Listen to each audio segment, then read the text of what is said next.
Isang magandang bagong Pilipinas. Ngayon ay Martes, February 11, 2025.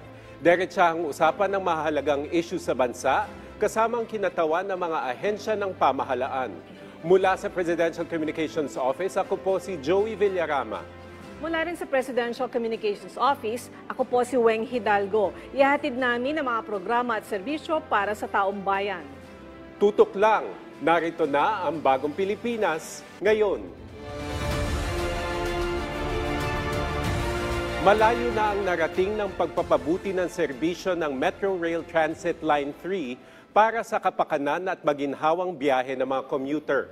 Kamustahin natin ang mga pagbabago at inisyatibo ng MRT3 kasama si Engineer Oscar Bongon, ang General Manager ng MRT Line 3. Engineer, magandang tanghali po at welcome po sa ating programa. Magandang tanghali po at malaking karangalan na maimbitahan po sa inyong programa. Sir, bago natin himayin ang accomplishments ng inyong ahensya noong 2024 at bago natin talakayin yung 2025 plans, kamustahin muna natin kayo, sir. Sir, bago po kayo maging general manager, I understand naging part na kayo ng MRT. So, walk us through your experience. Ano po yung mga ginawa ninyo at ano po yung mga naitulong nyo o naiambag nyo bago po kayo maging general manager? Opo. History lang po. Ako po ay pumasok ng MRT3 since the start of the project. That was way back in 1997 po ako. Isa po akong engineer noong 1997. Noong 2000 po, natapos po yung MRT3 and mag-ooperate na. Lumipat po ako ng operations. So initially, ang naging trabaho ko po ay ako po ay namuno doon sa maintenance supervisory at saka safety and security. So until 2004, and after that I headed the transport division. Ito po yung in charge sa pagpapatakbo ng mga train at saka yung control center operations. So nung 2010, ako naman po ay na-assign sa station operations. So ito naman po yung pagpapatakbo ng mga estasyon, sa fare collection and then management ng mga estasyon. And then nung 2017 po, ako po ay naging head ng engineering. So until 2022, by which I was appointed as the director for operations. At last year lang po, September of 2024, ako po again ay napagbigyan na makapagsilbi bilang general manager ng MRT. Masasabi nating alam ni Sir ang kaluluwa at pasikot-sikot ng MRT3. Ang kaluluwa, ang skeleton ng MRT. Yung pinag-usapan natin kanina bago magsimula, yung opisina ninyo, sabi nyo, nandun kayo dun sa basement mismo ng isang mall doon sa intersection ng EDSA and North Avenue, di ba? Nasa ilalim kayo for 25 years. Ganun nakatagal yung service ni Sir.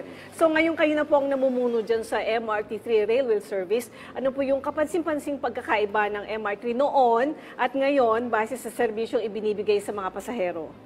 Sige po. Isa po siguro na dapat nating tingnan nung pre-pandemic. Alam po natin ang mga balita na lumalabas sa media. Pero po, after pandemic, na nakapag-rehabilitate tayo ng sistema, hindi lang mga bagon but other subsystems, unti-unti na pong tumaas ang ating ridership.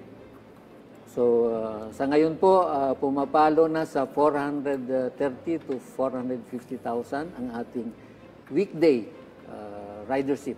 So kulang-kulang po na kalahating milyon ang ating nasiserbisyuhan during weekdays.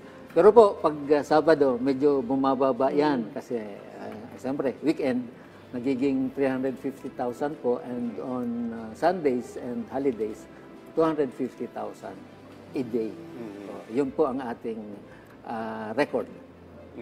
Meron po ba tayong datos o yung reasons kung bakit naging ganun yung ridership? Obviously, syempre, iniiwasan yung traffic sa EDSA. Pero meron po ba tayong nakikita kung bakit naging ganito yung ridership? Siguro po isang factor na nakikita na nila kung paano tumatakbo ang MRT3 na before historically may mga problema at a time at tumitigil. Pero po sa ngayon wala na po tayong nare-record at namomonitor naman po ng taong bayan kung ano mag-operate ang MRT. Ibig sabihin kasi gumaganda yung serbisyo. Tsaka yung pangangailangan talaga ng mga pasahero doon sa mabilis na biyahe. Mas mabilis na biyahe. So paano nyo po noon tinutukan yung maintenance activity ng MRT3? Tapos ano po yung dahilan sa pagtaas ng bilang ng mga pasahero? Opo, isa po sigurong, kumbaga, may pagmamalaki din natin dahil alam natin kung ano yung from the grassroots, ika nga. Yes. At nakakatulong po tayo doon sa pagmamantini at kumbaga kung ano pa yung mga dapat gawin o re-improve. So nakakapag-contribute po tayo tungkol doon. So yung sir, yung upgrade o improvement, I understand 2 taon, tama po, within 2 years, patapos na po ba yung period na yun at ano pa po ba o ano po ba yung mga kinailangang pagbabago na gawin? Noong una po, 2019 May, nung pumasok po si Sumitomo, initially po na-rehabilitate yung ating mga bagon. So lahat po ng fleet napalitan yung mga aircon, yung iba pang sistema sa loob ng train, yung mga static converter and some other details. So hindi lang po mga bagon, kasama na po yung infrastruktura kagaya ng relays. Napalitan po natin ang buong linya, nabago po ang relays at naging magandang pagkakataon po during the pandemic. At yun po yung nabigyan tayo ng leeway na kasi dapat tanggalin mo at i-replace. So dahil po medyo humina yung operasyon, actually may period po na huminto tayo ng operation. So nakapag-focus po yung rehabilitation. So hindi lang po sa tracks, sa power, sa signaling, pati na yung mga building facilities. So na-rehabilitate po ng contractor. Curious lang ako, no? Kasi nabanggit niyo po yung Japanese contractor. Kapag meron po ba tayong kumbaga sinusundan o ini-emulate na light rail system ng ibang bansa? Kumbaga, ayoko naman, wala akong maisip na salita. Meron ba tayong kinokopya, kumbaga? O model? Sa pananaw ko po, being ang Sumitomo po, sila yung nag-design at saka nag-install.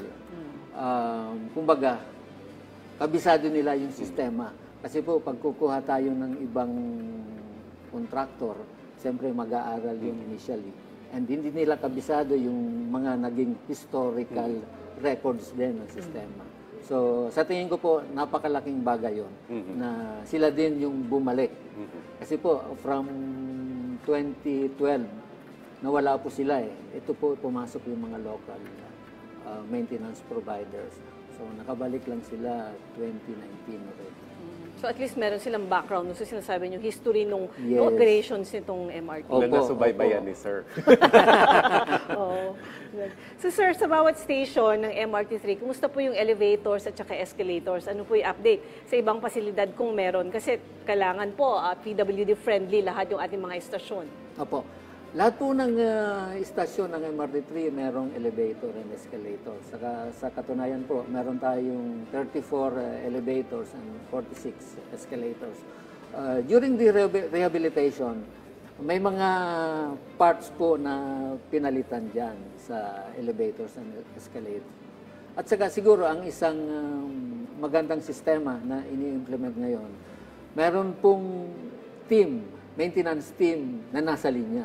Na ibig sabihin, kung may huminto, kung alin man doon sa mga units na yon, they can immediately respond. Kasi nandoon na sila sa linya eh. Mapupuntahan ka agad at ma-assess at usually, naibabalik nila yung operation. Ito po kasi for safety, pag halimbawa may coin na nakabara doon sa escalator, kusa pong tumitigil.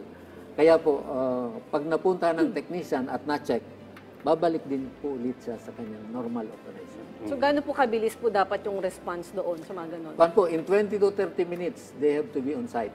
Kasi nasa linya na po eh. Sabihin na natin kung end-to-end, 30 minutes po ang takbo, ang end-to-end natin sa ngayon. So, dapat makarating sila doon kung nasaan man kung istasyon yung may problema, unit. Kanina nabanggit nyo, sir, as part of yung rehabilitation at saka yung upgrading is yung signaling system. Ito po ba yung ginagamit sa kung saan po may interchange, kung saan nag-i-intersect yung iba pang linya o bawat istasyon ba may signaling system? Kwan po, ito po yung basically ang signaling system po, ito yung pinaka-utak ng isang railway system. So, dito po namomonitor lahat ng trains kung nasaan siya, plus siya po ang nagre-regulate for a safe distance. So, hindi po pwedeng may train dito, makakatutok yung kasunod na train. So, nire-regulate po yan. Yan po yung trabaho ng signaling system. Sa kadahilanan po na, siyempre, matagal na ang sistema, meron pong mga component dyan na during the rehabilitation, pinalitan nila. It was upgraded already doon sa mga components na available na sa ngayon sa market. Kasi po, merong mga obsolete na rin dahil sa tagal. Siyempre, lalo ng mga computer, nagbabago yan as time goes on. Pero, syempre, sir, nabanggit nyo, nagbabago yung systems, no? So, kailangan i-upgrade. Pero, paano po yung mga tao naman, yung mga empleyado? May retraining ba? O merong, kumbaga, upskilling ng ating mga engineer, ng ating mga driver para makasabay dito sa pagbabagong ito? Opo. Ang MRT3 po, annually, meron kaming tinatawag na recycling na refresher or kung merong mga bagong updates, doon po itinuturo doon sa ating mga personnel. So, even the ticket sellers, train drivers, supervisor, lahat po yan nag-undergo. At requirement po yun. Hindi po pwedeng ma-renew yung kontrata mo without undergoing those required trainings and refresher courses. Yung sa maintenance naman, sir, dun sa loob ng bagon, syempre kung halimbawa may isang sira dun sa isang bagon, hindi naman papalitan yung buong bagon. Kunyari lang yung sa mga handle o yung dun sa pagbubukas ng pinto. Paano po yung nito, maintenance? Kwan po yan, periodic. Kasi po ang maintenance natin, iba-ibang klase. Merong yung daily, yung checking lang yan, physical. So meron po tayong 3 weeks maintenance, merong 2 months, 6 months, merong 2 years, and then yung, kumbaga, yung general overhauling na tinatawag natin, yan yung 8 years. Yan po yung parang strip to metal yung bagon, and then ayusin pati pintura, mga wirings. So yan po yung maintenance cycle ng isang bagon. So sa istasyon naman, sir, yung mga CR, yung daanan ng mga pasahero papunta doon sa sakayan ng train. So, regular naman po yung maintenance ng mga kagaya ng mga CR. Siyempre, meron po tayong janitor dyan na naka-dedicate. Aside from that, kung nakikita po natin na deteriorated na, actually po, ang mga CR ngayon, hindi na yan yung original. Kumbaga, na-rehab na rin yung mga CRs natin sa mga istasyon ng train. In terms of security naman, sir, although alam naman natin bago ka pumasok, may mga mag-i-inspect, tapos meron tayong mga, obviously, surveillance camera. Paano natin na-ensure yung kaligtasan ng ating mga mananakay sa mga istasyon at pag nandun na po sila nakasakay sa mga bagon? Opo. Unang-una po, bago pumasok ang isang pasahero, nag-undergo po yan ng inspection. Meron po tayong mga metal detectors, and then meron ding CCTV. At times po, ginagawa ding mag-manual inspection. Kasi paminsan, kung doon sa metal detectors hindi madidetect, sa manual inspection, makikita nila yon. At saka meron din po tayong mga K9 sa istasyon. So, aside from that, continuous po ang ating public address. Kasi unang-una, dapat yung kamalayan ng ating mga mananakay, importante po yun. Kasi paminsan, kung hindi tayo gaanong pinapansin ang ating kapaligiran or yung parang easy-go-lucky lang, paminsan po, yun din po ang nagiging sanhi kung bakit paminsan nagkakaroon ng insidente. Situational awareness. Oo. Hindi lang naman sa MRT dapat, kundi kahit lahat. saan. Kunyari Opo, nasa bus opo, ka, opo. kahit nag-aantay ka ng sasakayan, ganun lang din ang dapat gawin. Siyempre, halimbawa, naglalakad ka, nag-text, most probably matitisod ka. Pero kung alam mo, dapat sa sarili natin, dapat embedded yan. Tsaka yung, syempre po, yung orientation din ng security kasi Opo, outsource opo. po yung ano, di ba? Yes, Yung opo, security opo. ninyo. So, nagpapalit po ba yan every quarter o every month? Para kasi syempre kung ano, pabago-bago, yung iba hindi, o first time kunyari na ma-assign dun sa ganyang mga estasyon. Ang security po, nagro-rotate sila. Para siyempre, ang bawat istasyon, hindi naman completely identical. Pero paminsan, kailangan niyang malaman kung ano yung ng trend. Halimbawa, itong isang istasyon na to, ganitong oras, maraming pasahero dito, ganitong oras, lean. So, iba-iba pong sitwasyon yan. Pero po, sa security, ginagawa pong rotational yung deployment para malaman nila yung buong linya. Pero kung rush hour, kunyari, syempre pag mahaba na yung pila, no, nag-augment po ba, nagdadagdag ng security guard doon sa inspection area para mas mapabilis yung pagpasok, paglabas ng mga pasahero? Pag kinakailangan po, nagdadagdag tayo. Kasi kumbaga, pag peak hour naman, identified natin kung anong mga estasyon ang merong volume at namomonitor po natin yan. So sir, ano po yung masasabi ninyong highlights sa inyong pamumuno since 2022 dito sa MRT?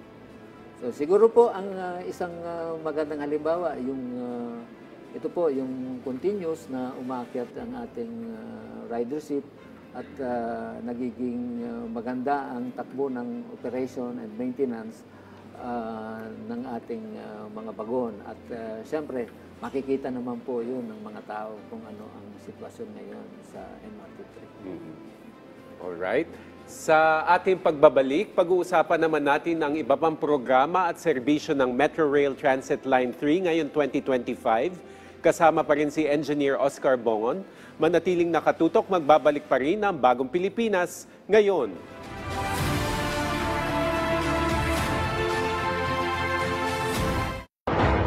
Comelec, Usapang Halalan 2025. Malapit na. Dito lang sa BTV.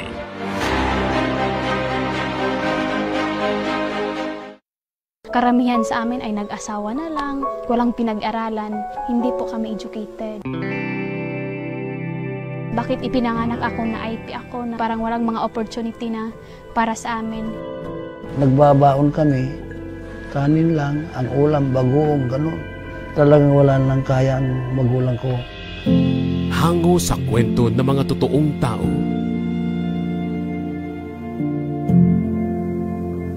Tahanan ng mga award-winning documentaries.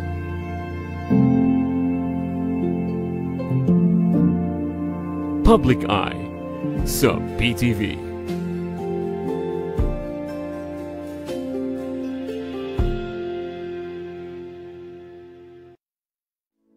Pagkakataon nyo na...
Bagong Pilipinas ngayon, kasama pa rin si Engineer Oscar Bongon. Engineer, ngayong taon, ano po yung mga tututukan ninyo sa serbisyong ibinibigay ng MRT3 sa ating commuters at ano po ang priority ninyo ngayong taon?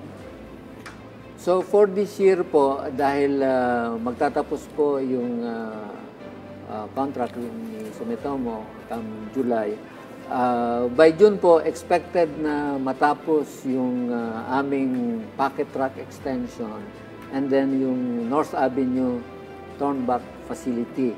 So, ang objective po nito, kasi po currently we are operating 3-car trains.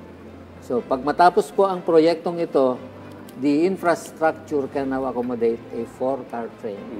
So, meaning, from 3-car to 4-car train, in each trip, we would be able to increase the capacity by 33%. So, yan po yung expected natin once we operated a 4-car train. So, ang nabanggit nyo na itong contractor hanggang July, ang kontrata. So, pakihimay po yung sinabi nyong ine-expect natin. So, 3-car, magiging 4-car. Pero ano po yung nabanggit nyong technical Actually term? po, Ano po yung ginagawang track na yun? So ngayon po, yung pocket track natin sa Taft, it can only accommodate a 3-car train. So ang projection po natin, we should be able to deploy a 4-car train. Kasi po ang istasyon natin, designed for a 4-car train. So aside from Taft, dito naman po sa kabilang dulo, sa North Avenue, yung Turnback facility, dyan po yung umiikot yung train para pabalik. So, 3-car din po nakadesign yan sa ngayon. So, pag natapos po ang Turnback facility, pwede na rin po nating i-operate na maging 4-car dito sa North Avenue. So, dapat po magkasabay yan para pag natapos, we can already test the 4-car train. Sa ngayon, engineer, ilan po yung 3-car train na nag-ooperate on a daily basis? Tapos yung 4-car, pag naging 4-car train na, ilan yung mag-ooperate? Sa ngayon po, ang nag-ooperate natin on peak hours is 18. 18 trains on peak hours. Pero po, ang available natin, from 20 to 21 trains. Yan po ay kung sakali na along the line na may isang train na nagkakaproblema, we immediately remove that and replace with the new one. Para po, kumbaga, maging consistent. Kasi po, ang train naman, kahit na may problema, pero it can still run. So, we do that and then remove and then replace.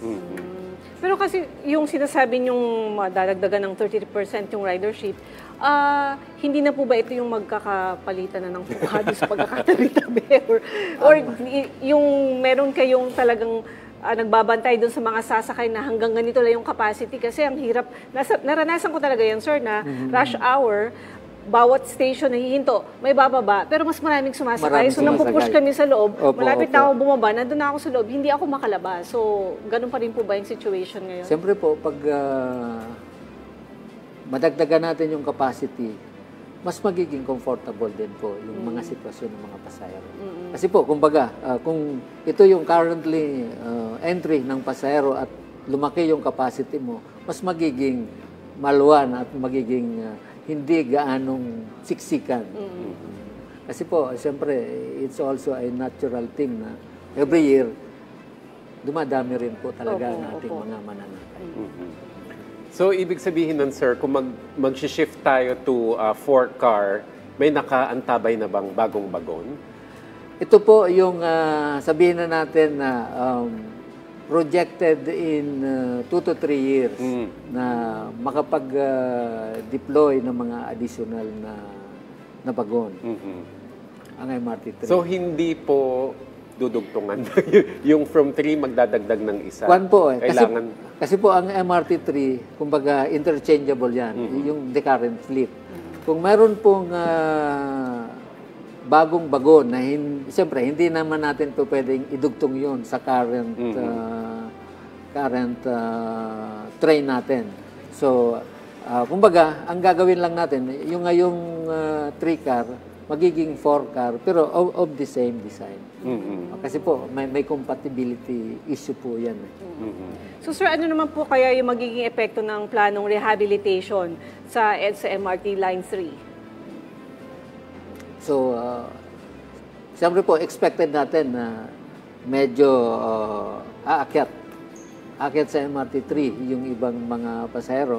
Sa ngayon po, kaya po nating ma-accommodate yun kasi po ang load factor natin ngayon naglalaro sa mga 80 to 85%. So, gustong sabihin, we can still accommodate more passengers. Kasi sabi ng DPWH, March 2025 sisimulan. Pero syempre, in segments. So siguro, hindi ko alam, hindi ko pa nababasa yung plano kung saan magsisimula. Pero sa palagay nyo, ma-accommodate nyo naman yung hindi natin alam kung maglilipatan naman talaga yung mga tao sa MRT. Pero sa inyong tansya, magiging ready to accommodate ba kayo sakaling mangyari yun? Sa ngayon po, ganun po nakikita natin na we can still accommodate more. Pero po, siyempre, usually, ang affected naman doon talaga yung mga motorista. So, they also have options na kung usual EDSA yung rota nila, they can go through Mabuhay Lanes or any other streets na pwede nilang daanan papunta sa kanilang destination. Na-discuss natin kanina, sir, bago tayo umere, may fare hike petition yung sa LRT. So, meron bang adjustment na inaasahan naman sa MRT? Although, nasagot natin kanina na. Opo. Sa ngayon po, siyempre for the year, it will not happen. And maybe the next 1 or 2 years pa. Kasi po, regulated naman po ng DOTR yan. If ever po merong request, dadaan po sa DOTR's Rail Regulatory Unit. So, dadaan po sa proseso. Pero sa ngayon po, walang petisyon ng MRT3 for fair. At wala naman pong obligasyon to do that. Kagaya po ng merong private concessionaire na nasa kontrata nila that periodically they have to adjust. Pero po sa MRT3, wala pong ganun. Kasi tayo po nag-ooperate. So at least magandang option siya talaga na yun na lang ang gamiting mode of transportation kaysa kung magtataas nga naman sa pasahe doon sa road, doon na lang tayo sa train. Sir. Anyway, sir, may mga lumalabas din po ng mga social media posts tungkol sa mga peke o libreng transport cards online. Paano po ninyo tinutugunan ito sa ngayon? Sa ngayon po, I think there are 2 or 3 incidents na lumabas na ganyan. So tayo po pinapaliwanag natin through social media post also na dapat mag-rely lang sila dun sa official page ng MRT3. Ito pong ibang mga Facebook pages na hindi sanction ng MRT3, hindi po natin otorisado yon. At nagbibigay po tayo ng babala sa ating mga mananakay. Sir, kanina nabanggit natin na na-identify natin kung ano talaga yung mga istasyon na napaka-busy tuwing rush hour. So, nandyan yung North EDSA, nandyan yung Cubao, pati yung Taft Avenue Station. So, ano po yung mga hakbang na ginagawa natin? Kasi, although wala naman ako nakikita na yung talagang sobrang humahaba yung pila hanggang sa baba. Pero rush hour, understandable na napakaraming sumasakay. So paano po natin minamanage yung ganitong sitwasyon? Po, close monitoring tayo dyan. Kasi po, we can do some adjustments. Kagaya po ng, sa ngayon po, yung Ayala, sa afternoon peak hours, talaga pong volume, yung mga pauwi. So, ang ginagawa natin doon para, kumbaga, ma-accommodate natin, at times, we skip trains from Taft. Hindi na po tayo naglo-load ng Taft and then go direct to Ayala and to fetch all those waiting passengers. Kasi yung Ayala po, paminsan, humahaba po yung pila doon. So, namomonitor po natin at through coordination with our control center, we can do some adjustments. Opo. Yan yung nangyari sa akin. Parang ilang beses na lampasan yung Buendia dahil puno na yung train. Siguro mga 6 na biyahe yung lumampas sa amin bago kami nakasakay. So, wala na pong ganun ngayon. Tsaka yung mahahabang pila sa baba. Opo, at siguro po, kitang-kita naman natin na before, talaga po yung EDSA. Diyan po sa North Avenue, pagkakatanda ko, meron pong 4 na pilahan dyan. Umaabot ng EDSA sa sidewalk. Pero po ngayon, Wala nang ganon. wala na po tayong na-experience sa mga panahon ngayon. Pero po, it's given na during peak hour, talagang volume. And before 9 o'clock, malinis na po, wala nang pila. So, gusto sabihin, dun sa peak hour deployment natin, we can carry all the passengers.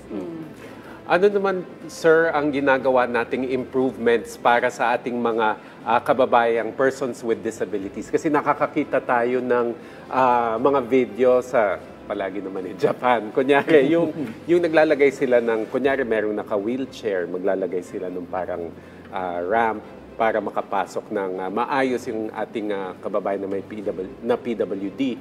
Tapos meron din sa China naman, kunyari, may naka-wheelchair nga. Hindi lang yung ramps, yung way of accessing, nasa gilid ng rail eh. Kunyari, hagdan yun. Normal na hagdan. Meron silang mechanism or may device sila na iaangat. Kumbaga, elevator for wheelchair. So, siguro, wala pa tayong ganong teknolohiya. Pero ano po yung improvements para sa ating mga kababayang persons with disability? Sa ngayon po, ang MRT3, meron po tayong mga ramps. At aside from that, meron pa tayong mga elevators to accommodate itong mga ating PWDs. Actually po, at times, paminsan may nakikita po akong naka-wheelchair na sumasakay sa atin. So, gusto sabihin, the system is PWD friendly. So, nakaka-accommodate po natin ang mga kababayan natin na PWD. So, importante talaga yung maintenance ng elevators. Opo. At saka po, meron po tayong special Lane. Special lane, special area sa train for PWDs. So, sir, ano naman po yung mga tututukan nyo ngayong taon para maayos na ang serbisyo ng MRT3 sa ilalim ng inyong pong pamumuno? Siyempre po, tututukan natin yung day-to-day and then yung talagang masusing pag-maintain para po, kumbaga, maserbisyo natin ang ating mga pasahero sa hinahangad nilang serbisyo. So, yun po, bilang, siyempre, nandyan po tayo, alam natin kung ano yung mga pinagdaanan ng MRT3. Ayaw po natin bumalik sa ganung sitwasyon. Kasi yung sasabi niyo, sir, given naman talaga at kailangan maintindihan ng ating mga kababayan na pag rush hour talaga, talagang yung bulto ng tao nandun. Pero minsan po kasi, di ba, kahit hindi rush hour minsan, kunyari, nakabiyahe ako ng EDSA, nakikita ko kahit mga 2 p.m., puno na rin talaga sila. So siguro yung iba, mas gusto nilang umuwi ng mas maaga, mag-adjust doon sa oras, para hindi din sila mahirapan sumakay o bumiyahe. Opo. Siguro po, may mga pagkakataon na kahit sinasabi natin off-peak. Pero kung titingnan po natin yung train, puno pa rin. Yes, opo. So, yun naman po, kumbaga, every hour po, meron tayong monitoring ng ating riders. So, pag makikita natin po na halimbawa, for a certain period, merong, sabihin natin na nagpipik siya or nagkukulang na yung ating kapasidad, we can do adjustments. Kasi po ang train, meron yan na timetable na tinatawag sa deployment ng train. So, depende po doon sa datos natin, sa ridership, we can adjust so that makater po natin yung pangangailangan ng ating mga pasahero. Nabanggit niyo, sir, yung timetable. Darating ba tayo sa panahon na yung may schedule talaga na on time? Kunyari, 5:12 ang dating ng train, 5:13 may darating na susunod. Pangarap po natin yun. Pero po, sa modern train system, yan po ang dapat i-implement. Kasi po, marami pong kaakibat yan na pag yung tinatawag na automatic train operations. So, pag ang isang sistema ang ini-implement na signaling ay automatic train operations, yan po, kumbaga, sistema na ang nagdi-deploy ng train. So, leaving from one station, computed po yun. Pagdating mo doon, meron kang PIS, nakalagay na po doon. The train will arrive in 20 seconds. Opo. Sa signaling po, nagsisimula yun. So, ako po bilang taga-railway, pangarap ko pong maging ganun. Kaya lang, siyempre, it is a capital expenditure. And hopefully, in the near future, we'll be able to realize that. Okay, sir. Maraming salamat po sa mga impormasyong ibinahagi ninyo sa amin at sa ating mga kababayan. Engineer Oscar Bongon.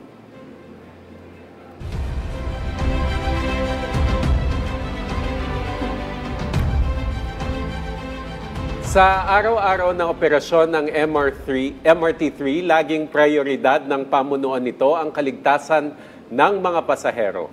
Kaya't ang aming tanong dito sa ating segment na Mission to Accomplish, Engineer, ano pa po ang target na maisakatuparan ng Metro Rail Transit Line 3 ngayong 2025 at sa hinaharap?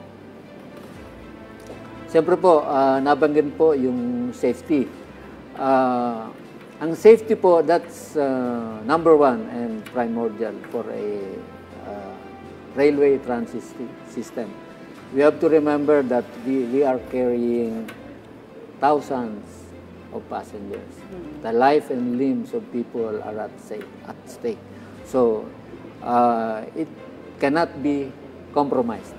So, if there are systems that, for example, medyo may problema, we will address that, and kung kinakailangan ma-isolate yung problema, we will do that just to ensure the safety of our passengers.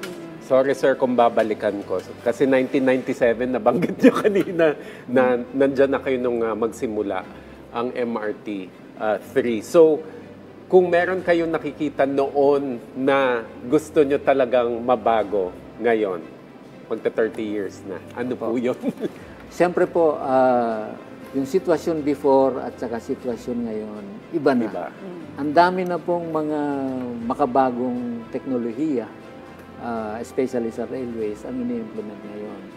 So, kumbaga, unti-unti po tayong humahabol. So, kahit na, siyempre, lahat mayroong katumbas na budget na kailangan.